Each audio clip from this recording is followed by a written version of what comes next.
Well, we've been talking a lot about flowers and wildflower areas recently here on World Radio Gardening, and today we've prepared a small area. Well, actually Bob helped me dig out the pernicious weed. Talking of pernicious weed, just look at that for a pernicious weed. That's a thistle and a half, isn't it? And we've got nearly a bucket of weed from this small area.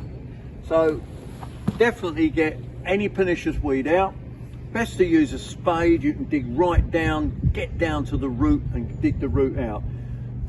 Trusty bulldog spade that my favourite planting tool as well. Then we've got a rough area. We're going to rake it over. But prior to that, where we run out into the lawn, I've been using a wolf scarifier. Now, wolf scarifier, it actually is quite an interesting tool. It just rocks backwards and forwards, and it's a multi-change, needless to say. And all you do with that is you can see it working away there. It just loosens, crumbs the soil, and you can go through the grass. It doesn't matter. It'll pull a bit of the grass out. It doesn't matter. And there you go. So, we're doing a couple of dips. Bob, we've made a couple of dips there. So we use a rake. And okay, when you're putting tools down like that, very sharp, put it down like that. Rake's the same, don't fall over rake. Multi-change again, very useful. I talked before about big areas. This is a small area. I would not use a big wide landscape rake on this, just a steel rake.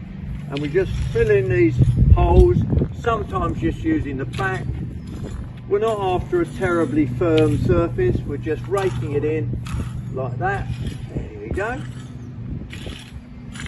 Nice, fairly level now. That'll do.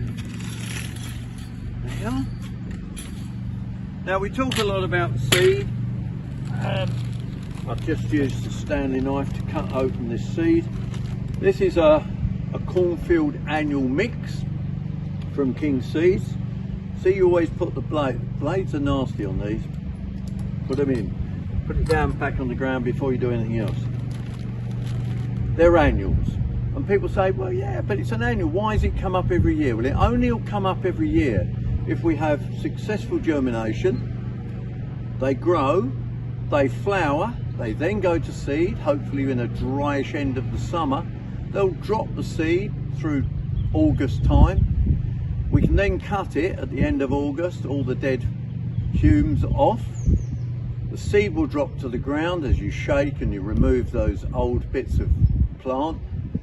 The seed will then stay in the soil over winter and should do the same job as I'm going to do now. It'll be self-sown. And that's how wildflower meadows work.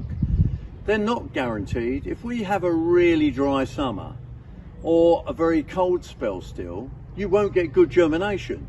And there are problems with wildflowers. They're not simple. You can't just throw them on a lawn. It doesn't work. I'm inclined to sow to the wind.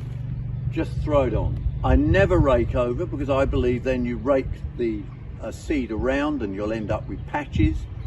I'll show you how I do it. I don't cover it with soil. I just put it on like this, and look at that in my hand. That's what I would put on in a square metre. So we just, now, and you'll find that there's different size, out, nice mix, out, square metre.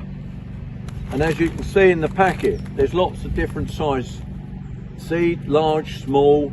So that way, as you run them off your hand, the coarser ones will stay there. So it's important that you go right across the square metre equally, and that way you get a great spread. So there, we wait for summer and see what it looks like.